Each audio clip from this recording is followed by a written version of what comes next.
అగ్నిగుండ ప్రవేశం తర్వాత కూడా ఎన్నో లీలలు చూపిస్తూ వచ్చింది. ఎప్పుడైతే ఆ అమ్మవారు అగ్నిగుండ ప్రవేశం అయినాక అక్కడ బంగారు విగ్రహంగా దొరుకుతుంది.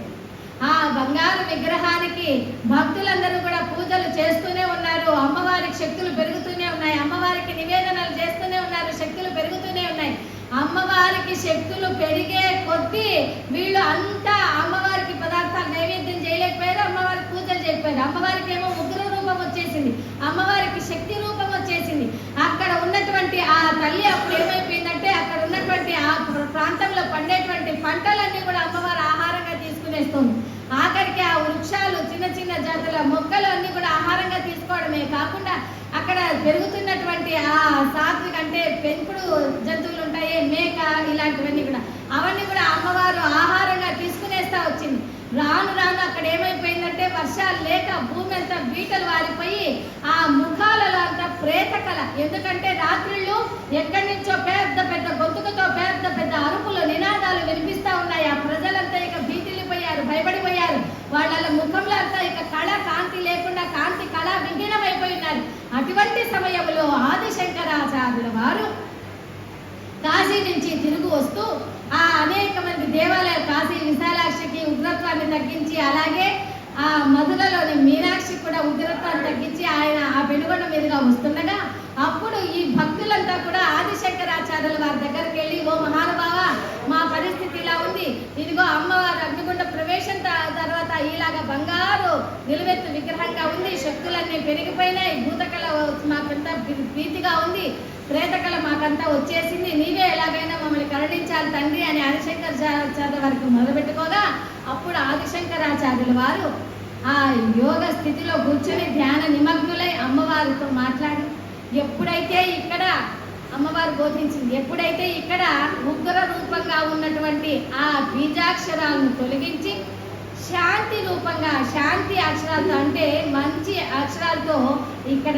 లిఖించినప్పుడే నేను శాంతి దేవతగా ఉంటాను అని తెలియజేయగా అప్పుడు ఆదిశంకరాచార్యుల వారు ఆ బంగారు విగ్రహాన్ని అలాగే భూమిలోకి దింపేసి అక్కడ ఆ పైన మళ్ళీ ఆ ఇసుక మట్టంతా వేసి మళ్ళీ పైన బండపరుపు పరిచి మళ్ళీ ఆ పైన అంతా కూడా ఇప్పుడు మనం పెనుగొండలో చూస్తున్నటువంటి వాసవి మాత 2 చేతులతో ఉండే విగ్రహాన్ని ఇప్పుడు అమ్మవారు బోధించిన ప్రకారంగా ఆదిశంకరాచార్యుల వారి చేత ప్రతిష్ఠింపబడిన విగ్రహం. అందుకే చూడండి, లోకమంతా అమ్మవారు ఫోటోల్లో ఎలా ఉంటుంది, లోకమంతా ఏ ఊర్లో చూసిన అమ్మవారు 4 చేతులతో ఉంటారు వాసవి మాత విగ్రహం. అయితే పెనుగొండలో మాత్రం 2 చేతులతోనే అమ్మవారు వాహనంగా ఉంటుంది. అందుకని ఆ 2 చేతులతో ఉన్నటువంటి ఆ వాసవి మాతకి ఎదురుగా ఆ ప్రక్కనే ఉన్నటువంటి నగరేశ్వరునికి కూడా ఎదురుగా 2 నందులు ఉంటాయి. ఏ ఊర్లో మీరు చూసినా పరమేశ్వరునికి ఎదురుగా 1 నంది వాహనమే ఉంటుంది. కానీ మన పెనుగొండలో మాత్రం నగరేశ్వరునికి ముందర 2 నందులు ఉంటాయి. ఎందుకని అంటే ఒకటి ఆ పూర్వకాలం నుంచి కృతయుగం నాటి నుంచి ఉండేటువంటి నంది ఒకటి, ఆ తర్వాత ఇప్పుడు అమ్మవారు కలియుగంలో అగ్నిగుండ ప్రవేశం చేయడానికి ముందు పరమేశ్వరుడు సాక్షాత్కరించినప్పుడు మరి పరమేశ్వరుడు వచ్చారంటే నంది కూడా రావాలి కదా, నందీశ్వరుడు.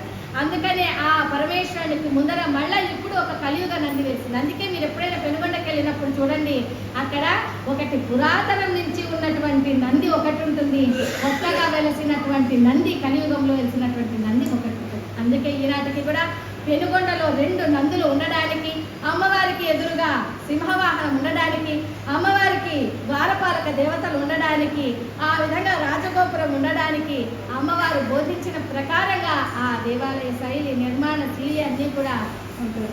ఈ విధంగా మన ఆర్య వైశ్యులకు అనేకమైన సాత్విక విషయాలు ఏ విధంగా ఉండాలి, రాజకీయాలకు దూరంగా ఉండాలి, మంచితనంతో ఉండాలి, అసత్యం పలుకరాదు అంటూ అమ్మవారు బోధించినటువంటి మద్యమాంసాలకు దూరంగా ఉండాలి, ఇతరులకు సహాయపడాలి, అనేక మందికి బీదవారికి పెళ్లిళ్ళు చేస్తూ అనేక జ్ఞానదాన శిబిరాలు చేస్తూ చలివేంద్రాలు చేస్తూ అనేక వనరులను ఏర్పాటు చేస్తూ ఈనాటికి అమ్మవారి దేవాలయాలు ఈనాటికి కూడా ఆర్యవైశ్య ఈ విధంగా ఇక్కడ కాశీలో ఉన్నటువంటి ఈ మనకి ఇప్పుడంతా కూడా ఈ 9 రోజులుగా మేము ఇక్కడ వాసవి పురాణ ప్రవచనాన్ని బోధించడానికి అవకాశం ఇచ్చి మీరందరూ కూడా అమ్మవారి చరిత్రను వినడానికి అవకాశం కల్పించినటువంటి చేసినటువంటి ఇక్కడ ఈ గంగా గోదావరి నిత్యాన్న సత్రం ట్రస్ట్ వారికి పార్వతీ పరమేశ్వర్ల ఆ కాశీ విశ్వనాథుని అనుగ్రహం ఎప్పటికీ ఉండాలని, ఇలాగే దినదిన అభివృద్ధిమానంగా ఎన్నో మంచి కార్యక్రమాలు నిర్వర్తిస్తూ ఎందరో మందికి తీర్థయాత్రలకు వచ్చిన భక్తులకు వారి ఆకలిని దప్పులను తీరుస్తూ వారికి సేద తీరుస్తూ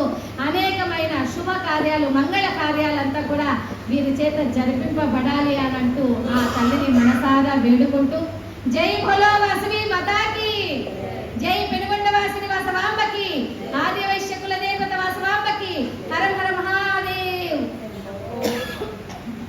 అందరూ కూడా శాంతి మంత్రాన్ని పలకండి. అసతో మా సద్గమయ తమసో మా జ్యోతిర్గమయ మృత్యోర్మా అమృతంగమయ. ఓం శాంతి శాంతి శాంతి. ఓం స్వస్తి ప్రజాభ్యः పరిపాలయంతాం న్యాయేన మార్గేణ మహిం మహీషా. గోబ్రాహ్మణేభ్యः శుభమస్తు నిత్యం. లోకాः సమస్తాः సుఖినో భవంతు.